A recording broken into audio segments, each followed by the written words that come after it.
Одан кейін көңіл күндегі сергіш өлең жәрі, содан кейін өмірде шектеу жоқ бейне көрсетілу. Ал одан кейін кері байланысымыз. Ал енді менің өмірлік көзқарасым жазуына кезектелеміз. Қазір төрт тапсырма беремін. Арман тобында бізде арман тобы қай топ еді? Өмір дегенді қалай түсінеміз? Төрт топқа төрт сұраққа жауап береміз. Өмір дегенді және екеуін дәлелдейміз. Тест бар?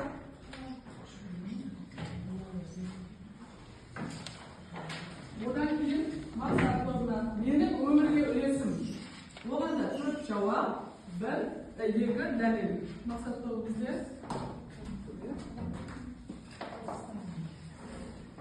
Ал енді тілек тобына өмірдің мәні неде? Оған да дәл солай. Төрт жауап, екі дәлелді көрсетеді. Өзара орысынан төрт жауабы, содан мен 10-шы класс болғандықтан оларға тәттілер арқылы топқа бөлдім. Тестке дайындалып жатыр, оқушылар есте сақталып жақсасын көп. Біз тілек тобы өмірдің мәні не дегенде төрт жауап әрі екі дәлел дайындадық. Біріншісі жолдас мақсатымызға жету. Дауысын анықтап шығарамыз. Мақсатымыз ата-ананың амандығы, Отбасымызға деген сүйіспеншілік. арманымыз. Ал дәлел? Дәлел ата-анамыздың амандығы, мақсатымызға жету деген ол болашаққа қойған мақсатқа жетуде өмірдің мәні болып саналады. Және бақыт дегеніміз жақын туыс бауырларымыздың амандығы болып өмірдің мәні болады. Сәлеметсіздер мен құрметті ұстаздар мен оқушылар. Біздің тобымыздың аты мақсат тобы. Және де біз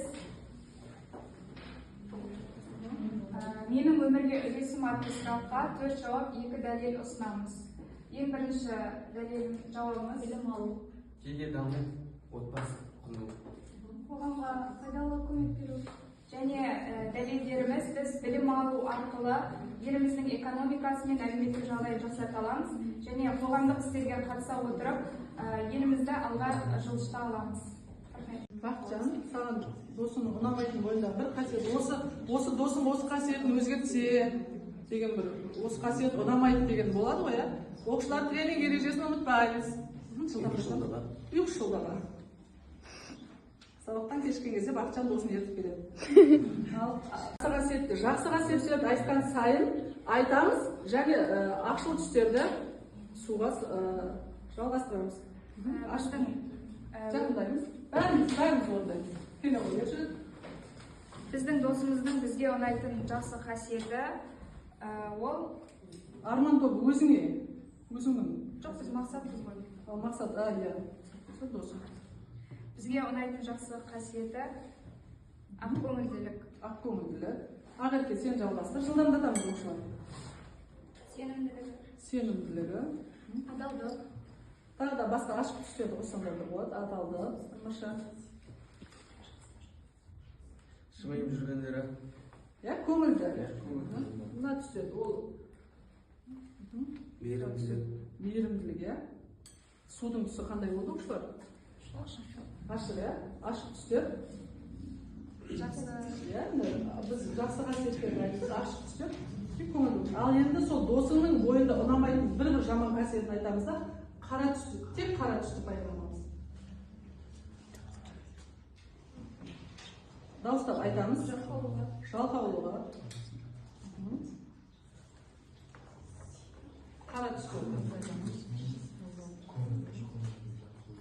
Ержігіт саған қандай қасиетін ұнайды? ашуланғандары ұнамайды маған. Ашуланғанды ұнамайды. Біздің ержігіт өмірі көңілді жүреді. Бақытжан. Ол да қайтсе.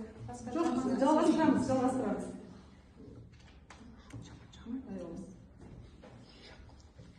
Менің өзіме ұнайтын қасиетім көңілді жүру. Көңілді жүру, тамаша. Есжан, сен өзіңе ұнайтын ең жақсы қасиетің қандай қасиет? Ұқыптылық. Ақкөңілділік. Ақкөңілділік, иә. Сыныптағы ең ақкөңілді оқушына гүлдердің сыныпта жайқалып тұруы да осы жігіт. Менің ең тамаша қасиетім сабырлылығы. Сабырлылығы, тамаша. Сәуле. Менің өзіме ұнайтын қасиетім ол мейірімділігім. Мейірімділігі, тамаша. Ал енді ұнамайтын қасиетіміз. Бар я бойымызда өзімізге, иә? Менің өзіме ұнамайтын қасиетім сабырсыздығым. Сабырсыздығым. Анық. Менің өзіме ұнамайтын қасиетім ата-анамды тыңдамау. Ата-ананы тыңдамаймыз, иә? Әжесінің қызы болу. Ал менің өзіме ұнамайтын қасиетім ол тез ашуланады. Тез ашуланады. Есжан бар ма өзіңе ұнамайтын қасиетің?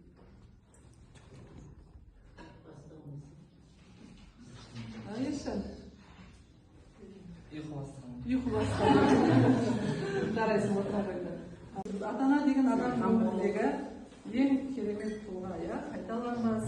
Ата-ана деген біз кішкентай кезімізден қанша қателік жасап, соның бәрін кешіріп, бізге түспешілік танытуы. Танытқан адам, иә? Тамаша. Нұрсұлтан. Мейірімділігі. Тағы. Мейірімділігі, иә? Бізге әрқашанда сүйуі, қамқорлығы. Тағы қандай қасиетін айтар едім?